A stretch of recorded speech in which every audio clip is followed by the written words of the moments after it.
Hey guys, so you may have seen that your Instagram Live, you now can stream with Ecamm. And so there are a few things to keep in mind when doing that. So in live demo mode here, you can do a few different things. So probably the best way to do it is change your output by going to options, stream size, and then stream shape and switching over to a tall 9 by 16 frame. That works well because that way you're making sure you're keeping everything in the frame.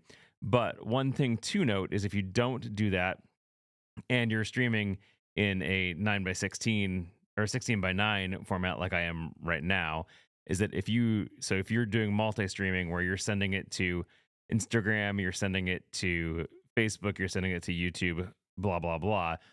Uh, if you're sending it widescreen for your normal people to see, it's Instagram is actually going to crop it in a vertical format. So Anna and Fulgens actually have a great overlay that you can use while creating your scenes for that. And so if you can see right now, what I've done is I've just laid this overlay, and essentially what it's going to do is right here in the center is where it's going to crop it at. And so if I were to be streaming right now to Facebook, Instagram, and YouTube or whatever, Facebook and YouTube would see the whole stream, the whole 16 by 9, but Instagram is just going to have it vertical. It's just going to crop it right in the middle. And so you're going to want to keep that in mind. Obviously, you don't want to have that overlay showing there for vertical, but again, Anna and Fulgens have a great that the template that I've got here. And so this is the vertical right in the middle, and your safe zones are right here. That'll help you kind of frame up your frame to know that you're right in the middle, and those things right in the middle are going to be showing in Instagram, since Ecamm can only send out one canvas. So that's some things to keep in mind, as well as the Instagram stream key that you get is a new stream key every time. And so you will need to go in there and get it every time and put it in and edit your destination in Ecamm in order to get it to actually to go stream live. The other thing that I noted today as I did a test stream is you have to press go live on the Instagram webpage for it to actually go live.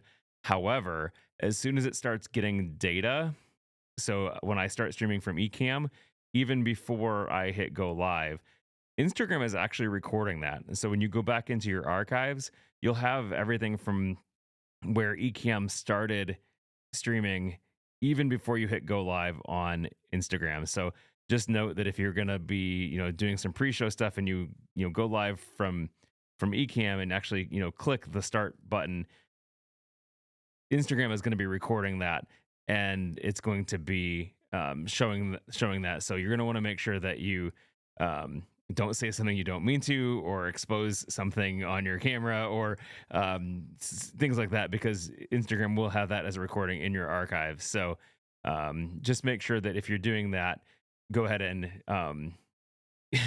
press live on Instagram pretty quickly, because your archive, if you repost it later, it is gonna have that as from exactly the time that you started hitting live in Ecamm. So hopefully this helps, guys. Have fun streaming on Instagram.